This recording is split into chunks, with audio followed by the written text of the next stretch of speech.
날이 하도 덥고 저기 해서 사진을 한컷 보여드리고 시작을 하겠습니다. 우리 한 대여섯 장인데요. 한번 보여주시죠.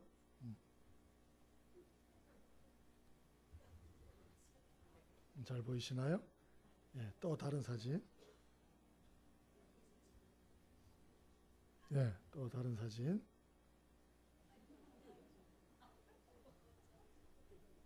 예, 너무 빨리 가지 마세요. 왜 이렇게 빨리 가세요?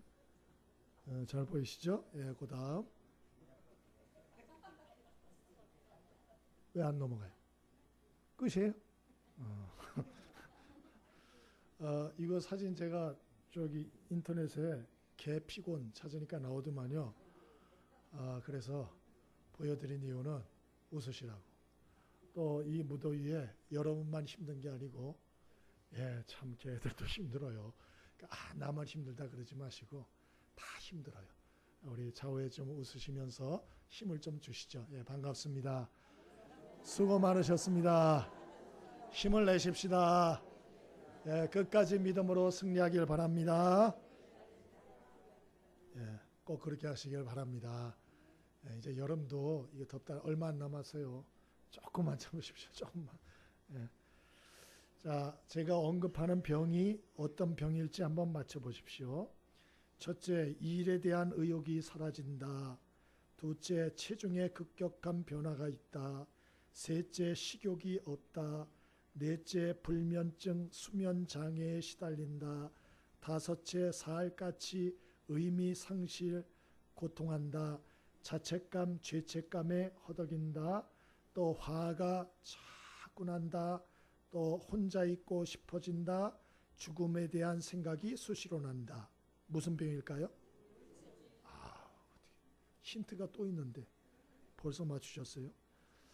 뭐 잘 여러분이 아시는, 이제는 너무나 흔한, 우리 전 국민의 10%가 앓고 있고 또 여자가 남자보다 갑절이 많은 이 병은 우울증입니다. 특히 여름에 덥고 지치기 쉽기 때문에 또 조심해야 된다, 그런 얘기를 들었어요. 이 우울증이라는 것은 없던 병이 탁 나타나고 그런 게 아닙니다. 옛날부터 있었어요. 옛날부터. 그래서 우리 기독교계에는 교회 역사를 보면 이제 스펄전 목사님 같은 분들도 또 로이드 존스 목사님 같이 유명한 분들도 이 우울증은 아니지만 이 영적 침체라 그래서 이러한 감정이 기복이 대단히 심하고 바닥에 떨어지는 이런 경험을 했다는 기록이 많습니다. 열왕기상 19장에 보더라도 하나님의 사람이여 영적 거목 불의 종 이 엘리야 선지자가 자기의 기대대로 일이 되어지질 않고 또 결과가 자기 자신에게 만족스럽게 나타나지를 않자 이 엘리야 선지자가 깊은 영적 침체의 수렁에 빠지는 걸 봐요. 그래서 19장 4절에 로뎀나무 아래서 혼자 주저앉아서 하는 소리가 더 이상 살고 싶지 않다. 내 생명을 걷어가 달라. 나는 내 조상보다 낫지 않다. 나는 무가치하다. 나 같은 것 쓸모가 없다. 이러면서 하나님께 죽여달라고 이 로뎀나무 아래에서 쓰러져 있는 모습을 보게 됩니다. 여러분, 이러한 일들은 모든 하나님의 사람이나 세상 사람들이나 다 겪는 일이라는 거예요. 겪는 일. 그러면 뭐 엘리야 말고 또 있습니까? 있죠. 여러분, 모세가 민수기서 11장 14절에 이스라엘 백성들을 출애굽시켜서 참 가나안 땅으로 인도하는 사명을 감당하고 있을 때에 그게 너무 힘들고 이 백성들이 말을 따라주지 않고, 그래서 모세가 하나님께 이렇게 하소연합니다. 내 책임이 심히 중하오니 견딜 수가 없나이다. 내게 은혜를 주사 즉시 죽여 이 고난을 보지 않게 하옵소서. 모세가 한 말이에요. 모세가 어떤 은혜를 달라고요? 빨리 죽는 은혜를 달라고, 별 은혜를 다 달라고 기도를 했어요. 그러고 했어요. 그 사람 말고 또 있습니까? 또 있죠. 요나 선지자가 요나서 4장 3절에 자기 생각대로 일이 진행되지 않고 자기 생각대로 하나님이 도와주지 않자 이 요나 선지자가 하나님께 말합니다. 내 생명을 걷어가 주소서. 사는 것보다 죽는 게 낫나이다. 이렇게 말했어요. 그러니까 이게 죽는다는 얘기를 하나님 앞에 너무나 쉽게 얘기를 하는 거예요. 마태복음 26장 48절에 예수님도 십자가 지시 전날 밤에 제자들에게 그 마음을 토로하기를 내 마음이 심히 고민하여 죽게 되었다. 그렇게 예수님도 말씀하셨어요. 죽을 지경이다. 이렇게 말씀하셨어요. 그러므로 여러분, 혹시 여러분 중에서 이렇게 영적으로 침체가 되고 막 우울증에 시달리고 막 이런 분들이 혹시 있거들랑, 나만 이러는가 보다, 왜 나만 성격이 좀 이상한가 보다, 나만 이렇게 어려움을 겪나 보다, 그렇게 생각하지 마세요. 감기를 모든 사람이 다 겪듯이 이러한 영적인 침체는 모든 사람이 정도의 차이만 있지 다 겪는 거예요. 다 겪는 거. 문제는 뭐냐? 초기에 이것을 잘 극복하고 잡는 게 문제예요.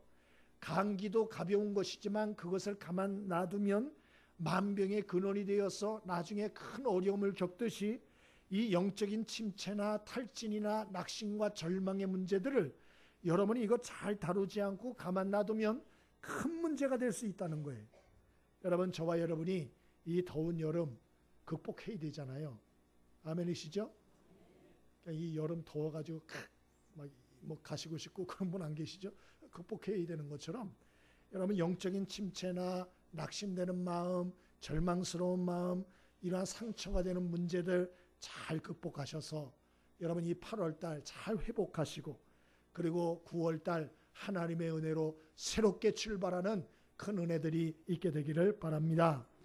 자, 그러면 오늘 엘리야 선지자도 회복이 됐거든요. 우리가 어떻게 이러한 영적인 침체와 또 낙심과 절망과 어려움의 바닥에서 일어설 수 있겠는가? 오늘 하나님이 가르쳐 주신 방법 몇 가지를 생각해 봅니다. 첫 번째로 5절부터 8절입니다. 함께 읽어보겠습니다. 5절부터 8절 함께 읽습니다. 시작. 로뎀 나무 아래에 누워 자더니 천사가 그를 어루만지며 그에게 이르되 일어나서 먹으라 하는지라. 본즉 머리맡에 숯불에 구운 떡과 한 병 물이 있더라. 이에 먹고 마시고 다시 누웠더니 여호와의 천사가 또다시 와서 어루만지며 이르되 일어나.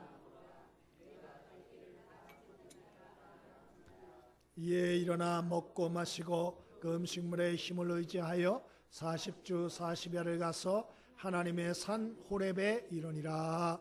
아멘. 첫 번째로 하나님께서 이 엘리야를 일으켜 세우신 이 방법 중에 하나는요, 그건 육체적인 건강 관리를 잘 하게 하는 거예요.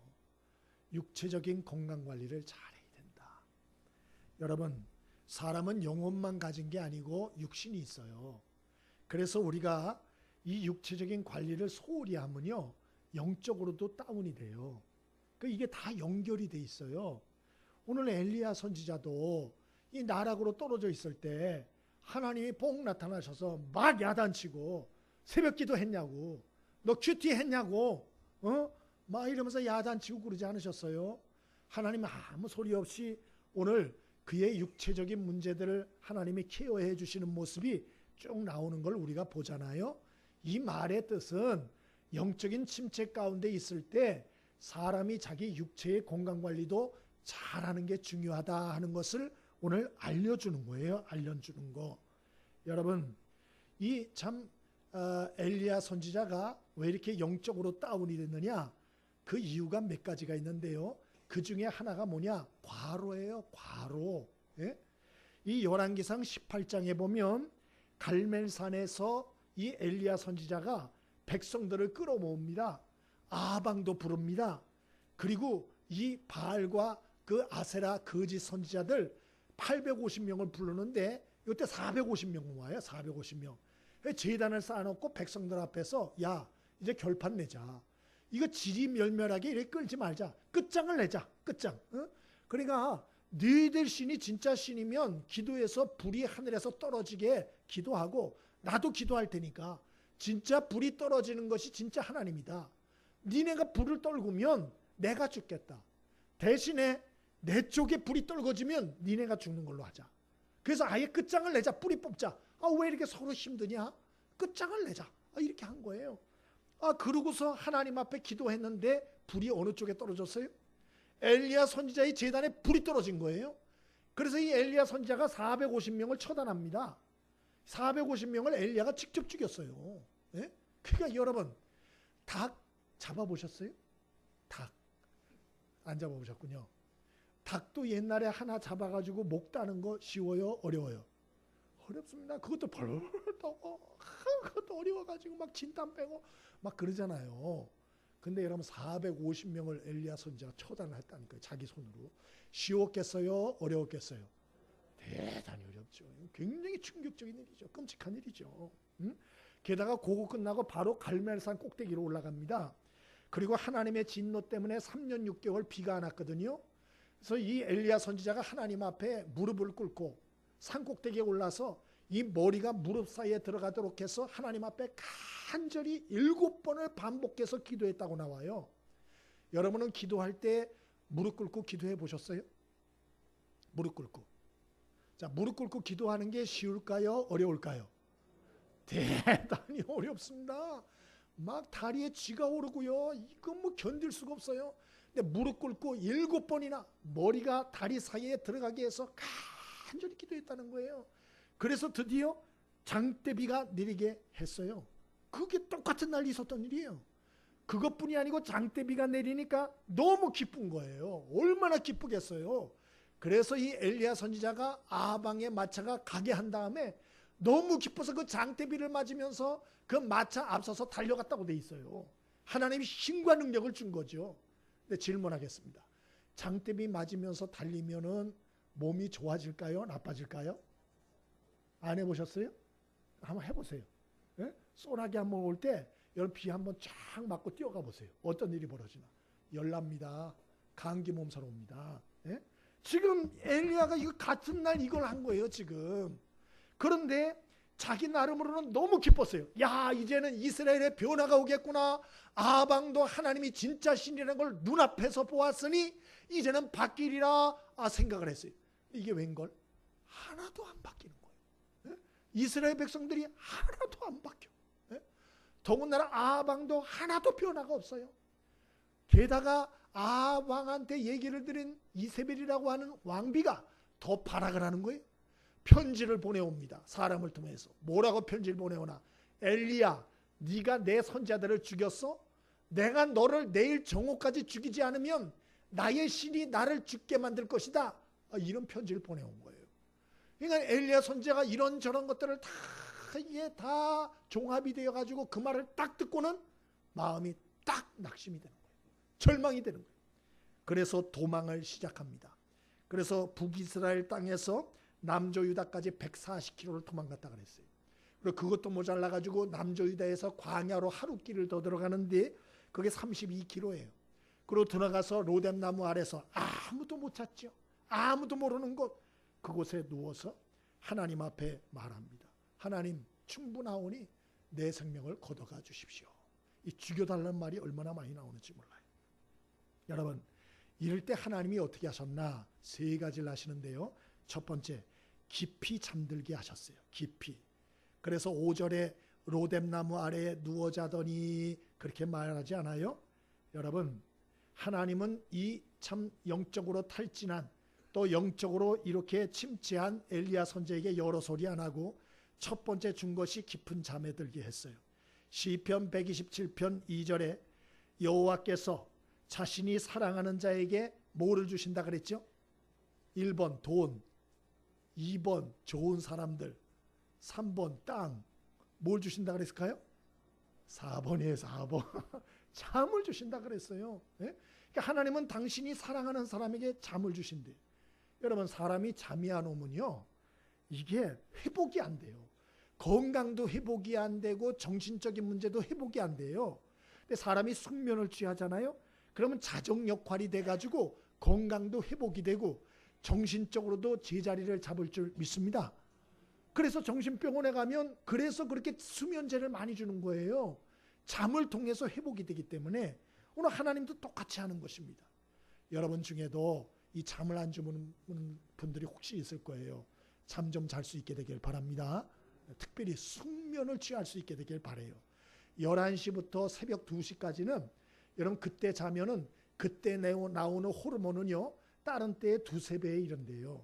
그러니까 여러분 다른 때 잘라 그러지 말고 밤 11시에서 새벽 2시까지 그때만 푹 자도 몸이 회복이 돼요. 할렐루야. 꼭 그렇게 되길 바랍니다. 네? 저는 목사니까 새벽에 나와야 되잖아요. 10시에 자는 적이 없어요. 네? 항상 늦게 자죠. 그런데도 아주 숙면을 취해요. 그래서 무슨 일이 일어나도 12시부터 새벽 2, 3시까지는 숙면을 취합니다. 푹 잡니다. 그래서 새벽 4시에 딱 일어나도 개운해요. 여기 와가지고 하는데 문제가 없습니다. 얼마나 많이 자느냐? 그게 문제가 아니에요. 숙면을 취하느냐. 하나님께서 여러분에게 숙면의 축복을 주실 수 있게 되길 바랍니다. 근데 지금 주무시면 안 돼요. 또 이게 사랑하시나 봐. 막 주무시고 그러시면 안 돼요. 하나님이 육체적인 건강을 다스려 주시기 시작하는데 첫 번째 잠을 주셨어요. 두 번째는 어떻게 했어요? 천사를 통해서 물과 숯불에 구운 떡을 갖다 주셨다. 그래서 먹게 해주셨다. 이렇게 돼 있잖아요. 그래서 원기를 회복하게 하시는 거예요. 이게 하나님이 사람을 회복시키는 방법이에요. 근데 여기에 떡이라 그러니까 맛없는 떡인가 보다 이렇게 생각하시는 이 떡이 아니고요. 여러분이 알게 얘기를 하면 인도식 란처럼 생긴 거 그런 떡을 얘기하고요. 그 이스라엘에 보면은 이 주머니 떡이 있습니다. 그건 떡이 아니고 빵 개념이에요. 굉장히 얇고요.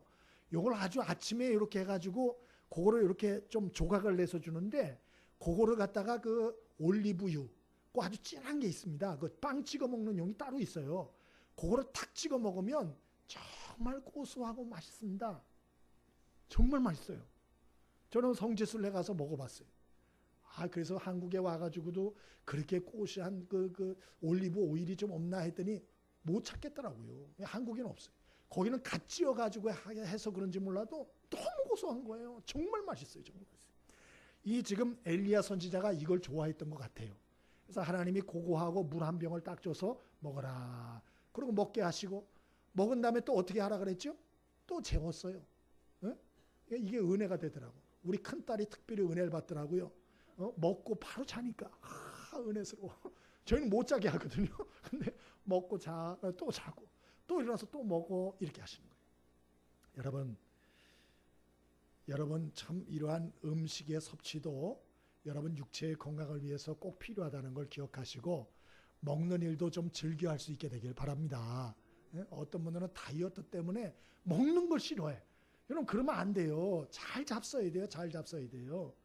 어떤 분이 간증을 하는데 이번엔 시골에서 태어났어요.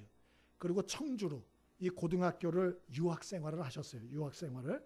근데 이제 한 달 내내 청주에 와서 공부하고 대학 입시를 준비하고 또 이렇게 타지에 적응하는 게 쉽지 않고 스트레스가 많고 너무 힘든 거예요. 그러다 한 달에 한 번씩 고향집에 딱 내려가시는데 이 어머니가 밀가루 반죽을 해서 찐빵을 만들어 주신다는 거예요. 찐빵을.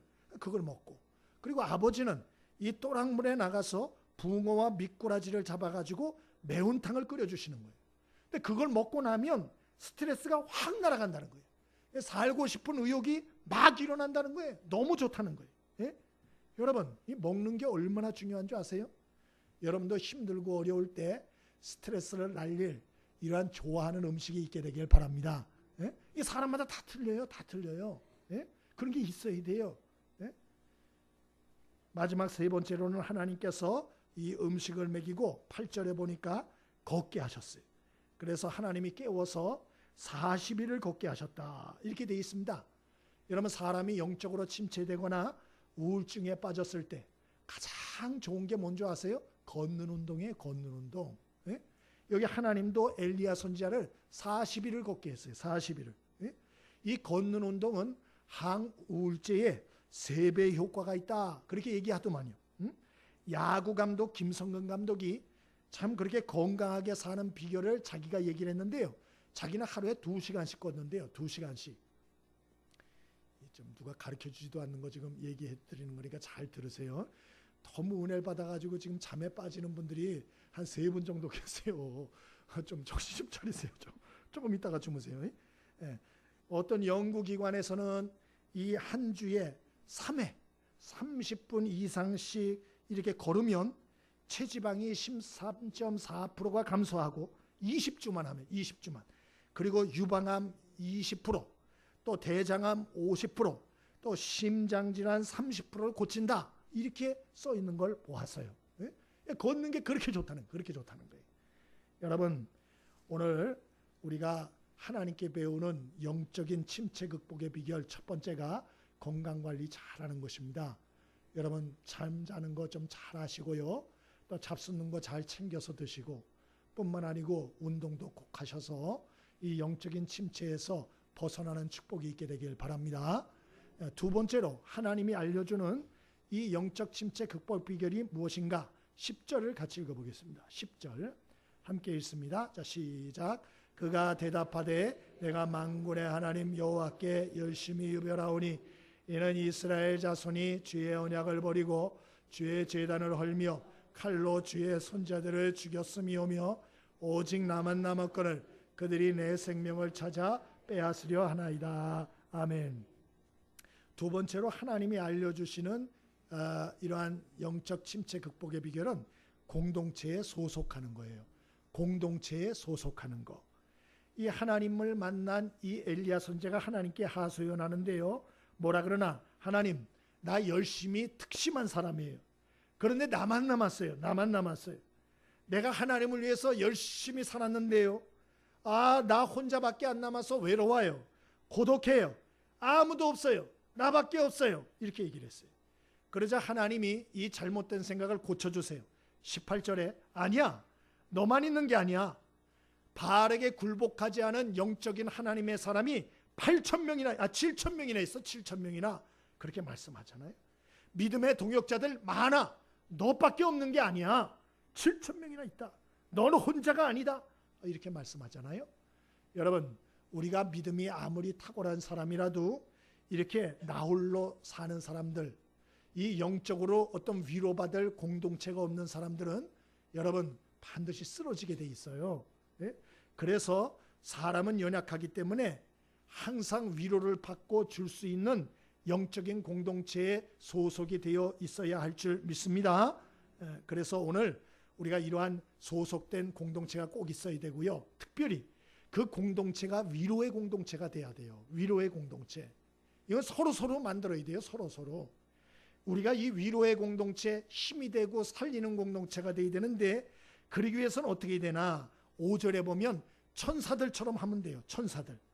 자, 오늘 천사가 이 엘리야 선지자에게 와서 어떻게 했죠? 야단쳤나요? 설교했나요? 그렇지 않아요. 어떻게 했죠?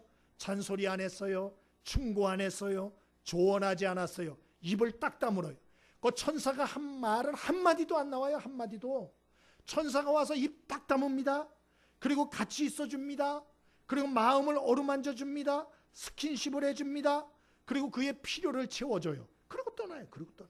예? 여러분, 위로의 공동체가 되려면 이 천사와 같은 자세가 있어야 돼요. 예? 천사와 같은 자세. 여러분이 시집살이 하다가 친정에 딱 가면 힐링이 되지 않아요? 안 되는 모양이죠? 예, 힐링이 되죠. 친정에 가면. 그 왜 힐링이 되나요? 예? 친정어머니는 딸이 힘들어서 와가지고 표정에 나 힘든 표정이 딱 보면 어떻게 해요? 잔소리를 해요? 안 해요? 잔소리 안 하죠. 예? 그리고 오히려 밥 먹었니? 물어보고 그리고 좀 쉬어라 얘기를 하고 일을 하려 그러면 그만둬라. 넌 가서 좀 더 자. 이렇게 얘기를 하잖아요. 예? 충고하지 않아요. 조언하지 않아요. 딸이 힘들어 보이면 함께 해줘요. 마음을 만져줘요. 말을 들어줘요. 그리고 여러 가지 이것저것 챙겨줘요. 그 힐링이 되는 거예요. 힐링이. 물론 안 그러는 친정어머님도 있을 수 있어요. 예? 근데 천사와 같은 시어머니를 얘기하는 거예요. 지금. 시어머니가 아니고 친정어머니. 누가복음 15장에 보면 탕자가 아버지 재산을 다 탕진하고 돌아옵니다. 그러자 형이 말하죠. 이 나쁜 놈, 아버지의 재산을 창기와 다 말아먹은 놈, 무슨 체면으로 돌아왔어? 그렇게 말하잖아요. 근데 아버지는 어떻게 하죠? 한마디 하지 않습니다. 한마디. 오히려 송아지를 잡고 잔치를 베풉니다. 그리고 아들의 옷을 새 것을 입혀줍니다. 반지를 끼워줍니다. 신발을 새 신발 신겨줍니다. 그리고 나와 같이 즐기자. 잔치를 해주잖아요. 또 베드로도 예수님을 3번이나 부인했어요. 그리고 도망갑니다. 그리고 예수님이 부활하셔서 해변가에 찾아가시죠. 그리고 예수님이 어떻게 하십니까? 숯불에다가 떡과 생선을 굽잖아요. 하나님은 이 숯불구이를 좋아하시는 것 같아요. 여기도 보니까 숯불에 구운 떡을, 예수님도 숯불에다 떡과 생선을, 이 숯불이 좋은 거 아닌가 모르겠어요. 하여튼 숯불에 떡과 생선을 구워놓고 예수님이 제자들이 오자 뭐라 그랬어요? 베드로, 너 그럴 수가 있어? 나를 3번이나 부인해? 이 나쁜 놈아, 너 그럴 수가 있냐? 예수님 안 그랬어요. 엎드려 뻗쳐 뭐 이렇게 안 했습니다. 예수님 뭐라 그랬어요? 제자들 보고 와서 조반을 먹어라. 그리고 다 뜯어주셨다. 이렇게 돼 있어요. 이렇게 돼 있어요. 여러분, 우리가 참 이러한 위로가 있는 공동체에 소속이 될 수 있게 되길 바랍니다. 반드시 우리는 약하기 때문에 공동체에 소속이 돼 있어야 돼요. 그런데 그 공동체가 위로가 넘치는 공동체가 되게 하려면 반드시 천사와 같은 마음을 좀 가지셔야 돼요. 천사와 같은 태도, 잔소리 하면 안 돼요. 조언, 충고 함부로 하려고 그러면 안 돼요. 본인이 좀 조언을 해달라 그러면 해줘야 돼요. 근데 본인이 조언이나 충고를 해달라 소리도 안 하는데 본인이 막 해주는 거 안 해요. 다음에 그 사람 보면 도망가요. 예? 이러면 그런 거예요. 천사처럼 해야 돼. 입 다물어야 돼. 그리고 여러분 함께 해줘야 돼. 그리고 마음을 풀어줘야 돼. 그리고 필요를 채워줘야 돼. 이 천사의 방법이에요. 천사의 방법. 여러분의 가정이 위로가 있는 가정이 될 수 있기를 바랍니다. 그래서 자녀들이 막 학교 갔다 돌아오면 지치고 피곤하고 힘들면 어떻게 될까요? 엄마 더 와. 그럼 어떻게 될까요? 호들갑이야. 가서 끓여 먹어 뭐 이러든지. 너는 왜 이렇게 호들갑이 심하냐? 그러지 말고. 여러분, 아이들을 좀 안아줄 수 있게 되길 바랍니다. 그리고 아이들이 먹고 싶은 거 미리 준비했다가 너 좋아하는 뭐다 준비해서 줄 수 있게 되길 바랍니다. 쉽지 않아요, 이거. 쉽지 않아요. 남편도 여러분 직장에서 돌아오면 잔소리하지 않게 되길 바랍니다. 아멘 안 하시는구만요. 충고나 조언하지 마세요. 이미 지치고 충분히 힘들어요. 예? 그러니까 위로하고 격려해 주세요. 그 남편 좋아하는 음식 좀 해주세요. 응? 아멘. 지금 나오고 있어요. 예? 남편들 좋아하는 음식이 있잖아요. 그걸 아직도 몰라요. 여러분, 사람은 조언과 충고를 필요로 하는 게 아니고 격려와 위로를 필요로 해요. 예? 근데 문제는 자기는 위로받고 격려받기를 원하는데 자기는 남한테 위로하고 격려를 안 해줘. 이게 엉뚱한 일이 되는 거예요. 예? 여러분, 저와 여러분이 천사들처럼 너무 말 많이 하지 말고 함께 있어주고 마음을 헤아려 어루만져주고 필요를 채워주는 천사 같은 사람들 될 수 있길 바랍니다. 그래야 여러분이 있는 곳이 위로 공동체가 되는 거예요.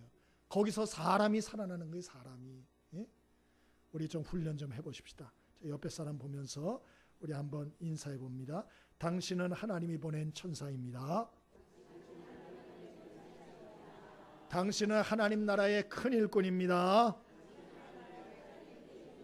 당신은 은성교회에 없어서 안 될 사람입니다. 당신의 성김과 수고는 꽃피고 열매 맺을 것입니다. 저도 천사처럼 섬기겠습니다. 사랑합니다. 힘내세요. 할렐루야. 아유, 이렇게 되면 얼마나 좋겠어요. 그래. 이렇게. 우리 좀 그렇게 될 수 있길 바랍니다. 네? 일방적으로 해서는 다 같이 다 천사표가 돼야 돼. 천사표. 네, 천사표. 네. 마지막 세 번째. 피곤한 분들이 많아서 빨리 끝내야 되는데 잘 보시면 빨리 끝납니다. 자, 4절을 같이 읽어봅니다. 4절 같이 한번 읽어보겠습니다. 4절 자 시작.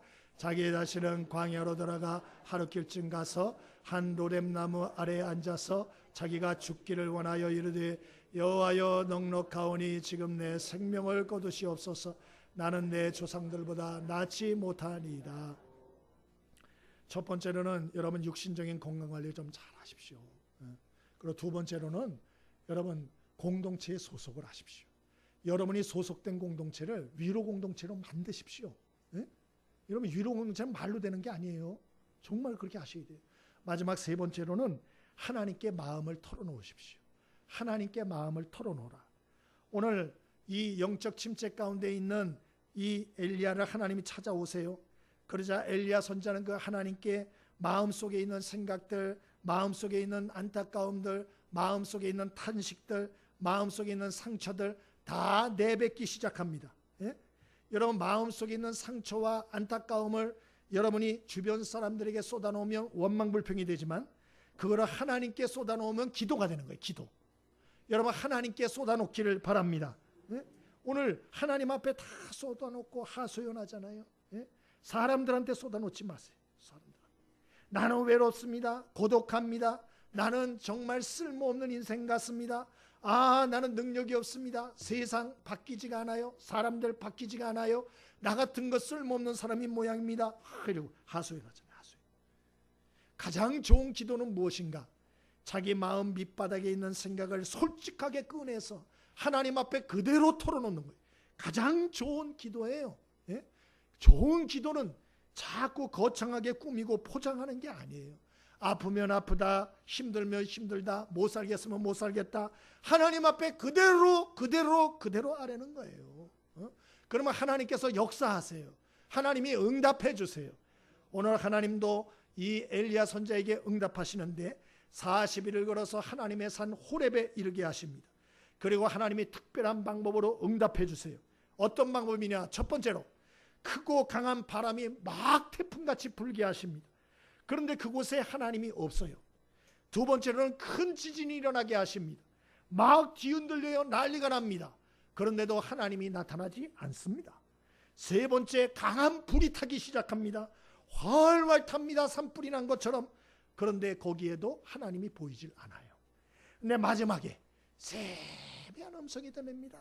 작은 소리가 들려요. 바람 잔잔한 소리, 부드럽고 작은 목소리가 들립니다. 귀를 기울였어요.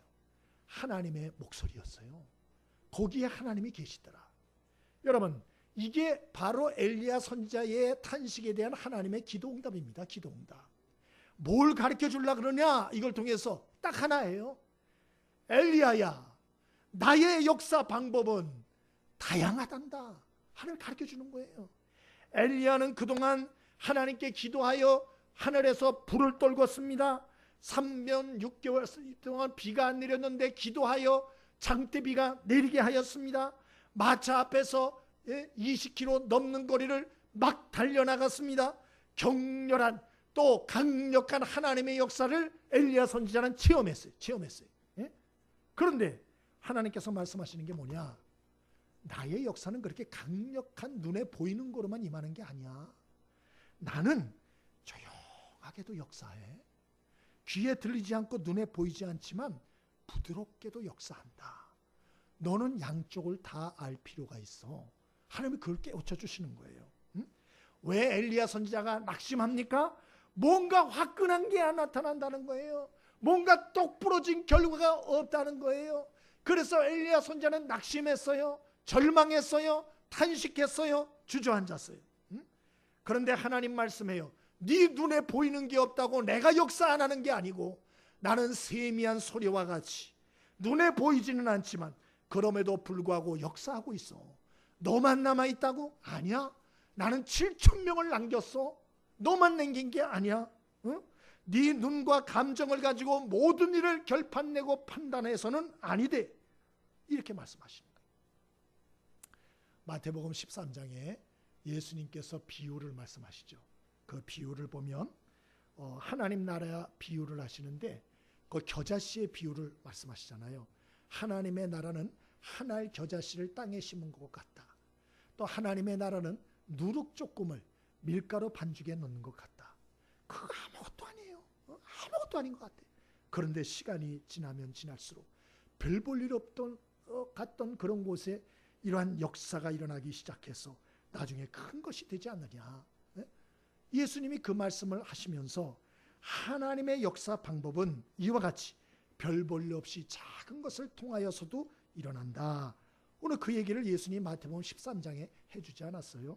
그러므로 여러분, 저와 여러분이 눈에 보이는 대로 판단하지 말고 하나님은 지금도 주인 되셔서 별 볼 일 없어 보이는 작은 것들을 통하여 눈에 보이지 않지만 역사하고 계심을 믿고 신뢰하고 여러분이 다시 믿음을 가지고 일어서는 축복이 있게 되길 바랍니다.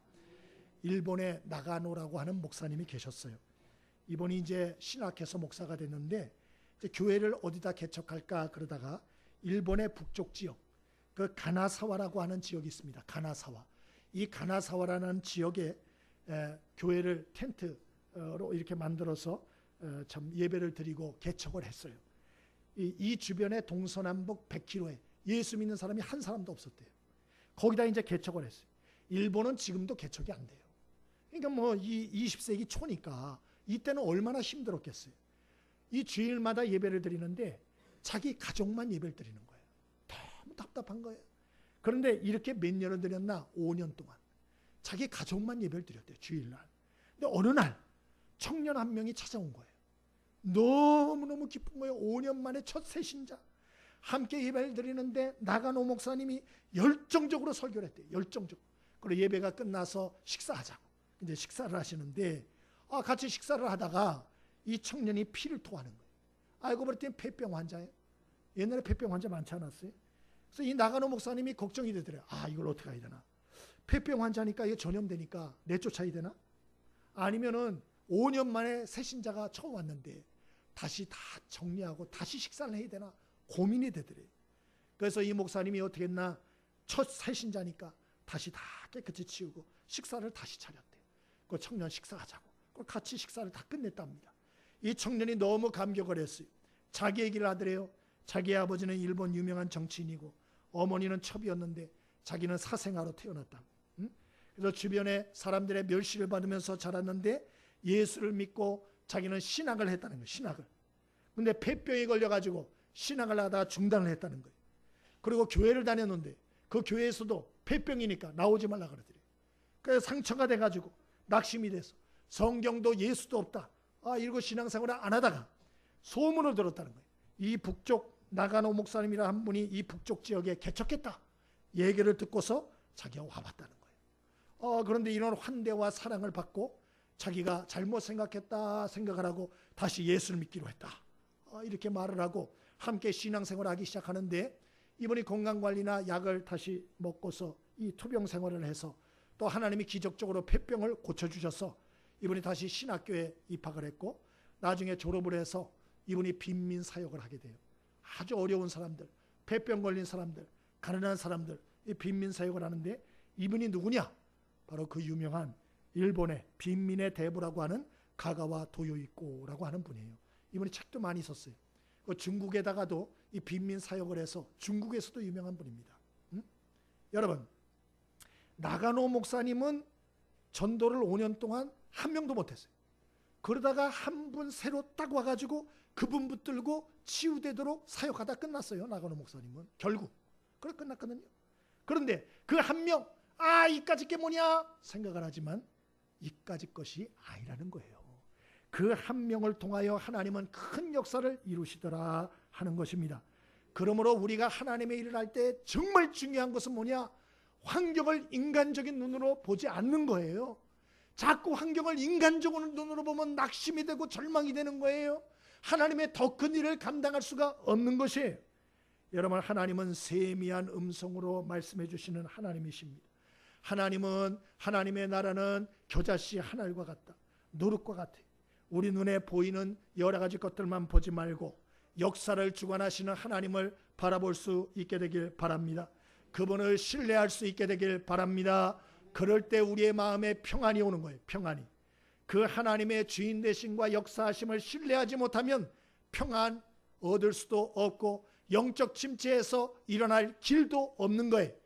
여러분, 우리의 힘 가지고는 어떤 분이 그래요? 자기 손주 마음 하나도 자기는 못 얻는다. 그래서 왜 그러냐 그랬더니 손주가 둘 있는데 한 손주 잘해주면 또 한 놈이 삐지고 또 한 손주 잘해주면 저 놈이 삐지고 정말 힘들대요. 힘들대요. 그러니까 요 놈 잘해주면 아버지 최고야, 할아버지 최고야, 할아버지 사랑해요 막 이런대요. 근데 딴 놈이 삐져가지고 할아버지 미워, 할아버지 싫어 이런다는 거예요. 그래가지고 이놈들 마음을 얻는 게 너무 어렵다. 그게 우리예요. 네? 여러분, 우리는 손주들 마음 하나도 사로잡기가 어려운 존재입니다. 여러분, 하나님을 주인 삼고 그분을 끝까지 신뢰할 수 있게 되길 바랍니다. 그분은 눈에 보이지 않지만 지금도 역사하고 계세요. 그분의 뜻을 이뤄가고 계십니다. 우리가 이것을 믿을 때 영적인 침체 가운데 일어날 수가 있는 것이에요. 오늘 엘리야는 이 하나님의 말씀에 힘을 얻고 다시 일어납니다. 그리고 하나님의 명령을 다시 받습니다. 하사엘과 예후와 엘리사에게 기름을 부어 네 하던 일을 계속하라. 너 그렇게 영적 침체 가운데 있었으니까 넌 끝이야. 넌 잘라버릴 거야. 넌 관둬. 너는 그만이야. 이게 아니에요. 다시 하나님이 기름을 부으라. 왕들 2명 하사엘과 예후에게 왕의 기름을 부어주라. 엘리사에게 기름을 부으라. 더 큰 사역을 맡기셨어요.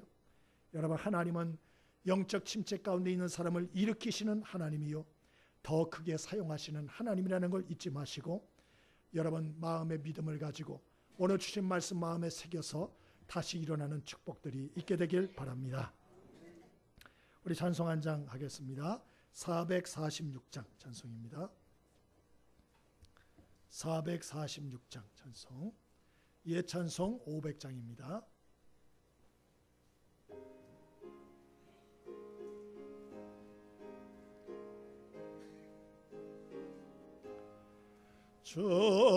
점성 외에는 장계품 없도다. 날 사랑하신 주 늘 계시옵소서. 기뻐하고 기뻐